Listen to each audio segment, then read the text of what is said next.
परमपिता परमेश्वर कबीर देव जी अपने सतलोक से चलकर यहां मृतलोक में आते हैं।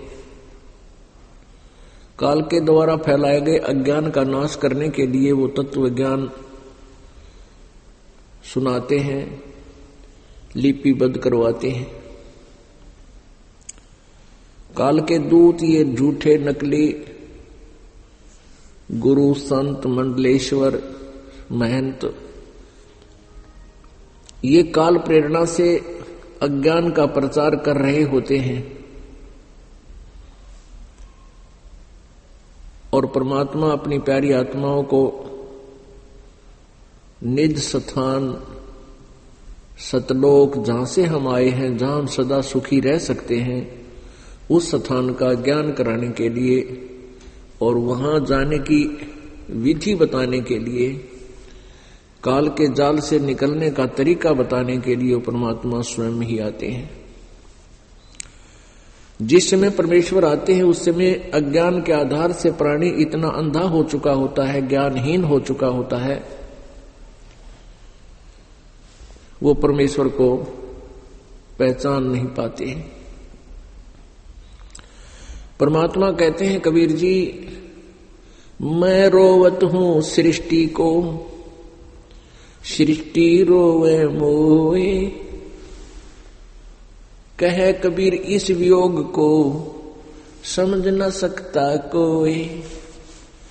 मैं रोवत हूं सृष्टि को, मैं तो अपने बच्चों को रो रहा हूं, तड़प रहा हूं कि ये गलत जगह फंस गए अपनी गलती से, अब ये वापस आ जाएं, मेरे पास आ जाएं, मुझे पहचान लें।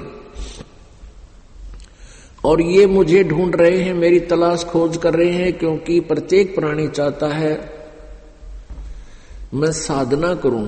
उद्देश्य क्या होता है कि मुझे सुख मिले, आने वाले आपदाएं मेरे ऊपर ना आए। संस्कार में जो कर्म प्रारब्ध के अंदर पाप लिखे हैं उनका दुख मुझे ना हो, मुझे सुख मिले, सारी सुविधाएं प्राप्त हों।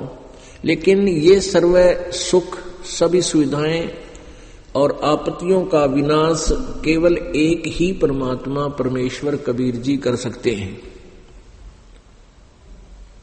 वो कैसे कर सकते हैं, उन्होंने विधि बताई है कि ऐसे आप साधना कीजिए जिससे आपके यहां सभी संकट निवारण होंगे और फिर इसी विधि से आप अपने उस स्थान पर पहुंच जाओगे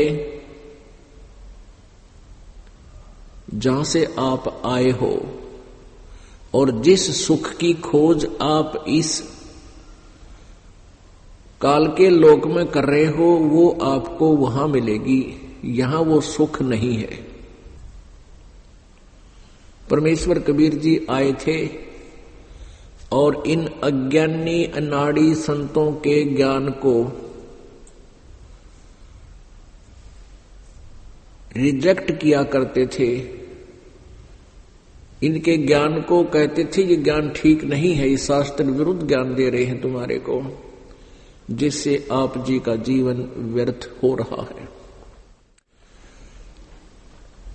परमात्मा सच्चाई कहा करते थे, उस सत्य के सामने उनका अज्ञान टिक नहीं सकता था, जिस कारण से वो अज्ञानी अनाड़ी संत अपने अनुयायियों को गुमराह किया करते थे, भ्रमित करते थे और परमेश्वर कबीर जी के विषय में अनाप शनाप बकवास किया करते थे, जिस कारण से बहुत से व्यक्ति परमात्मा कबीर जी के विरोधी हो गए थे और परमात्मा के प्रचार में बाधा किया करते थे। लेकिन वो परमेश्वर थे, पूर्ण ब्रह्म थे। उन्होंने परमात्मा परमेश्वर कबीर जी हिंदू और मुसलमान दोनों को समझाया करते थे, कहा करते थे, हिंदू हदीरे पूजे ही ये मुस्लिम पूजे घोरे। दोनों दीन की अक्ल को ले गए हैं चोरे। हिंदू तो ये जैसे कोई व्यक्ति संत महात्मा मर जाता है उसकी यादगार बना लेते हैं, उसके ऊपर कोई यादगार बना देते हैं, उस संत की वहां पूजा शुरू कर देते हैं। और मुसलमान कब्र पूजते हैं। ये साधनाएं दोनों ही धर्मों की व्यर्थ है। हिंदू हदीरे पूजे ही ये मुस्लिम पूजे घोरे। दोनों दीन की दया अक्ल को ले गए हैं चोर। कि दोनों की अकल को हरी जा चुकी है, यथार्थ ज्ञान नहीं है दोनों धर्मों के मार्गदर्शकों को। ये साधनाएं जो आप जी करने लग गए हो ये किसी शास्त्र में नहीं है। परमात्मा फिर अपना यथार्थ ज्ञान भी बताया करते थे और इन सभी को उनके द्वारा दिए गए ज्ञान को शास्त्र विरुद्ध होने से हानिकारक बताते थे। आदरणीय गरीबदास साहिब जी को परमात्मा मिले, उसके पश्चात गरीबदास साहिब जी ने परमेश्वर कबीर जी की महिमा को, परमात्मा कबीर जी द्वारा दिए गए ज्ञान को अपनी अमृतवाणी के द्वारा बहुत ही अच्छे शब्दों में वर्णित किया है। उसको पढ़कर सुनाते हैं आपको। परमात्मा की महिमा भी साथ साथ आपको सुनाएंगे।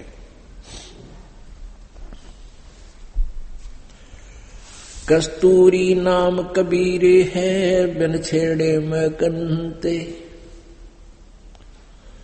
आद अंत की कहते हूं पटतर कोई न संत। चितानंद चंदन कला अवगत लहर उठंत। जिन आकार अजोक पदवो त्रिकुटी में दीखंत। गरीब नैनो मद निरखत रहे अवगत नाम कबीर। बेड़ा पार लगाए हों सुरत सरोवर तीर। गरीब नैनो बीच कमल है उज्जवल हिरंबर धाम।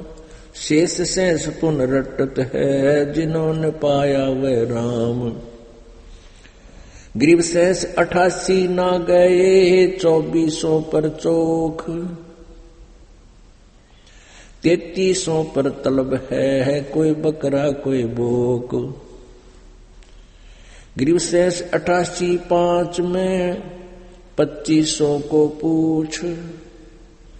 ये तो अस्थिर है नहीं कि बेमुकाम के बेकूच।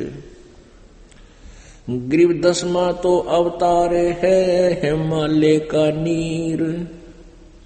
बोतक गोते खावेंगे सतगुरु कहे कबीर। ना सतगुरु जननी जन्या जाके माने बाप। पिंड ब्रह्मंड से रहित है नावा तीनों ताप।